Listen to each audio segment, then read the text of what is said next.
जय श्री कृष्णा। देखी आज जौन बारौरा पितृपक्ष के पहला दिन ह। यही प्रसंग में गरुड़ जी से भगवान से वार्ता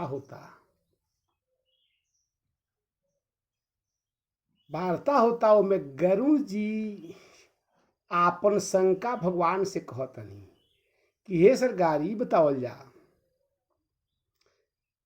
ये जीव जब आपन शरीर के त्याग देले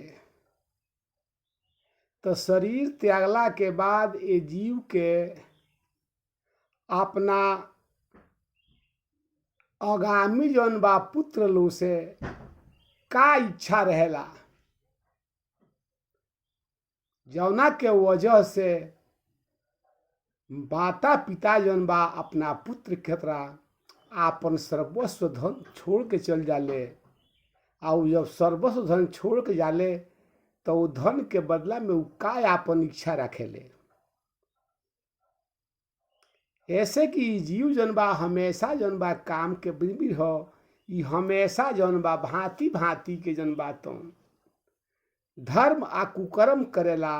आ ई सारा जौन बा धर्म क के आ समस्त जौन बा धन संपदा वैभव जौन बा अपना पुत्र पर पौत्र के जौन बा तौन छोड़ के चल जाला। एकरा के हमरा के बताई ओकरा का लाभ मिलेला। यही प्रसंग में भगवान कहता नहीं कि हे गरुड़ सुनो, ई जीव जौन बानू, ई जीव हमेशा जौन बा रुपया पैसा धन माल खजाना खेती पाती सारा ऐश्वर्य जौन बा जमा करेला। आ अंतिम समय जौन बा ई आपन शरीर छोड़ के आ हमरा लोग के आ जाला आ उ हमरे में विलीन हो जाला। एकरा बाद हमरा जौन इच्छा होला जैसन उ कर्म करेला वो कर्म के अनुसार ओकरा के हम जन्म दे दिले। ई सब हमरे से निकलेला या हमरे में समाहित हो जाला। ई गरुड़ जी से भगवान समझावतनी। गरुड़ जी कहनी सरकार सभे रौरे में आ जाला रौरे में से आवेला। भगवान कहनी हाँ, ई जितना जीव बा ई सगरी जन बा हमरे में से निकलेला फिर आके हमरे में समाहित हो जाला। गरुड़ जी कहनी तो बड़हन शंका के बात हो गई सरकार, जब रौरे में से सभे निकलेला रौरे में आ जाला।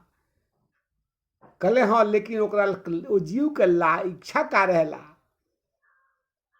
जब सब रौरे अंश तब पाप करेला कोनो पुण्य करेला, ई काहे आप बहुत से मृत लोग पर जाके आप अधिका से अधिका धन कमाए के प्रयास करेला आ सरकार उ सब छोड़ के चली आवेला। ओकरा का लाभ मिलेला। भगवान कहनी कि हे गरुड़, ई शरीर जब छोड़ेला नु तो एकरा एके गो चीज के लाभ होला कि ओके अंतिम क्रिया यानी जब मरेला तो ओकरा वृद्धा उम्र में जौन अवस्था में जौन बा ओकर जौन बा पुत्र जौन बा ओके सेवा करे, ओकरा के सेवा करे। आ ओकरा बाद ओके शरीर छूट गईला के बाद ओके जौन बा अंतिम क्रिया क के आ ओके पिंडदान दे दे। कहनी गरुड़ जी यही बात पर कि सरकार ई बताई,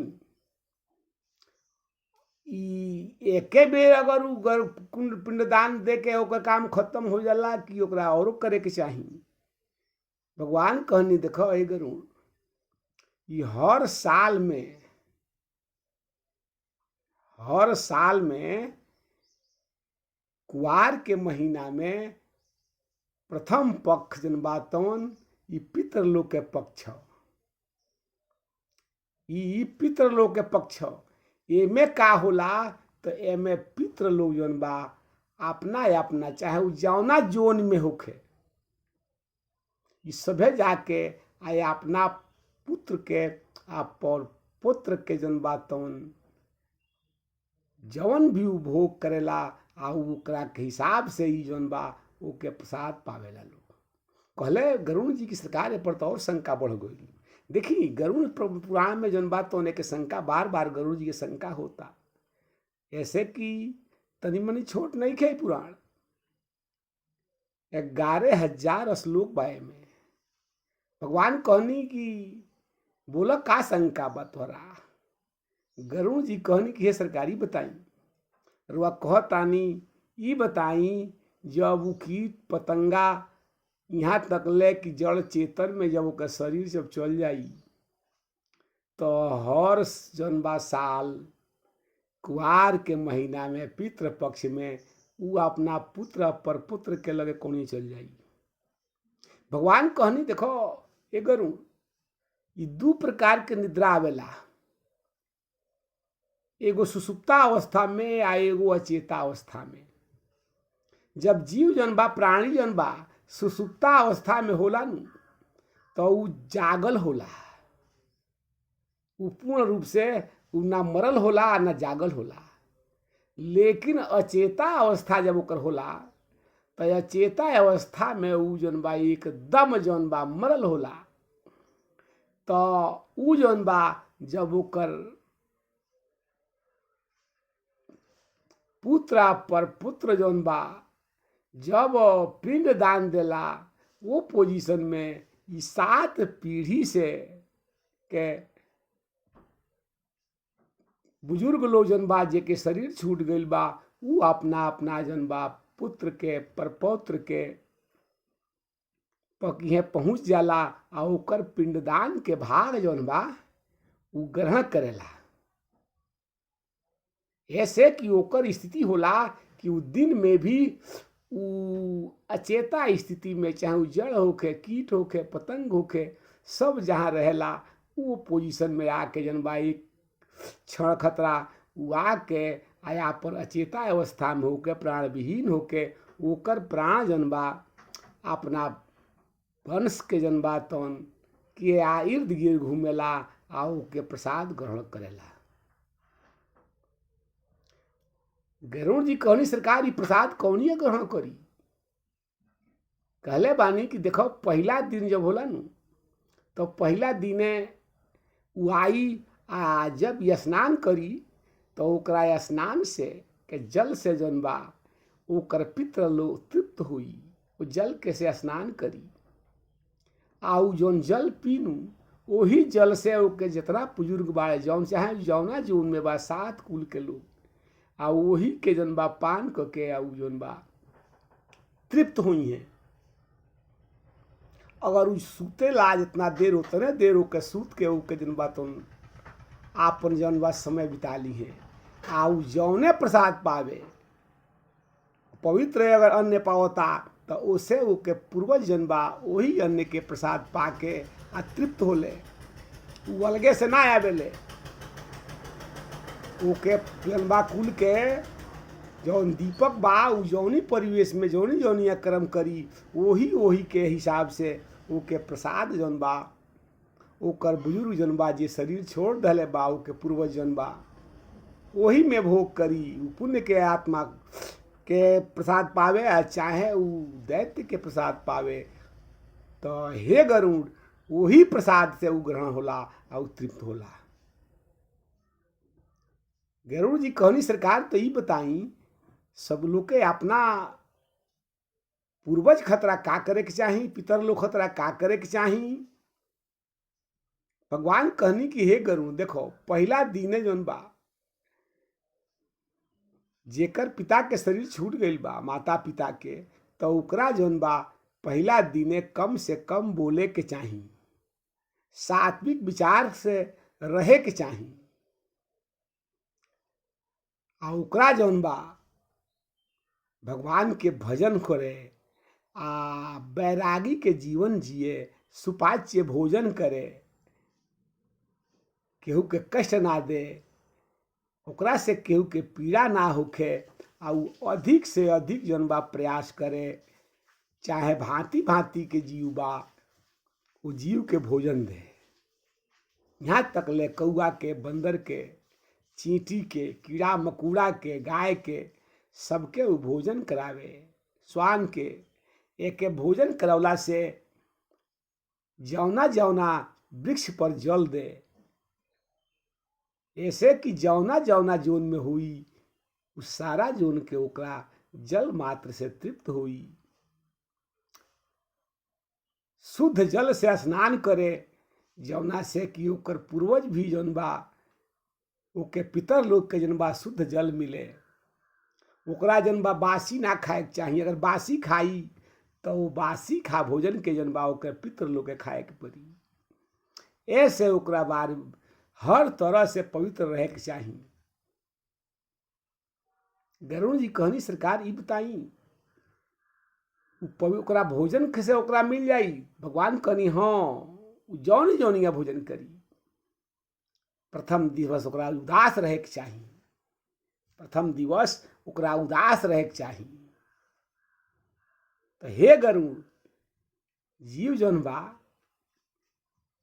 यही खतरा जौन बा जौन तू प्रश्न कैल ह, बड़ा उत्तम प्रश्न कैले रहल ह। जवन धन जौन बा कमा के आ उ धन के जौन बा जतन करके संयम करके अगर जीव रखता, यही खतरा रखता कि हमार शरीर छूट जाई तो हमारा के जौन बा हमरा कुल के लोग जौन बा तर्पण करी।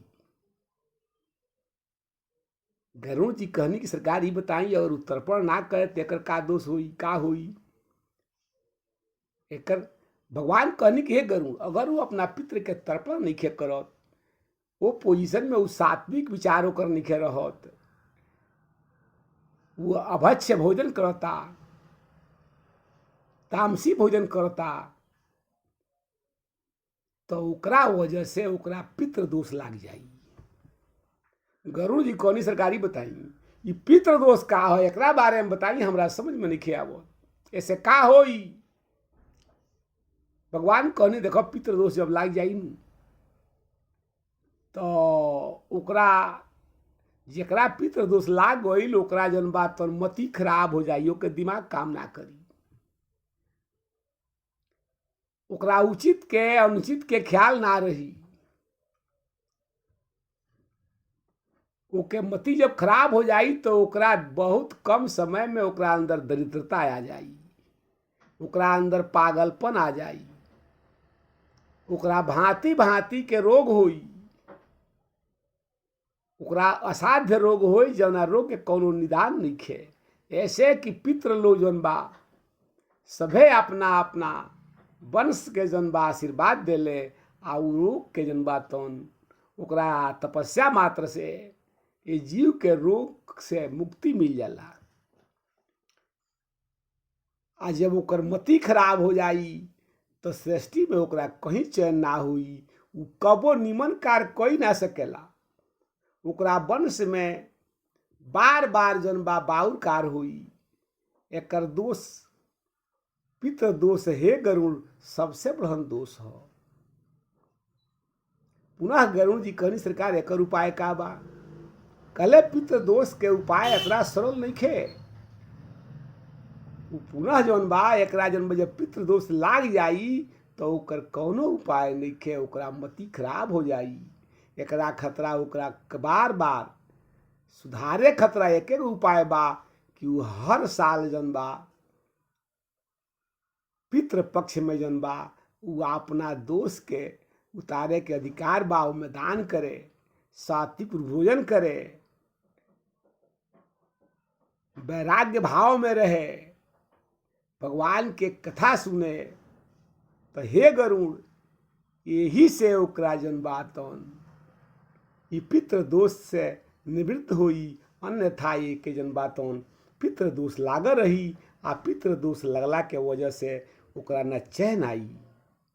उ जौन काम करी उस काम में जौन बा तौन ओकरा अच्छा बुरा के ख्याल रहबे ना करी कि हम अच्छा करतानी कि बुरा कहतानी।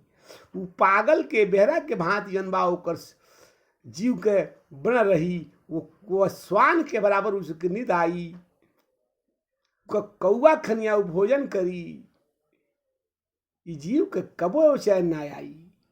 सो हे गरुड़ ये जीव के बार बार जौन बा एक उपाय बा कि वो पितृ दोष से बचे। आ पहला दिन जौन बा ओकरा भोजन सात्विक होखे आ शांति भाव से वो जीव के रहे के चाहिए। जय गरुड़ जी महाराज।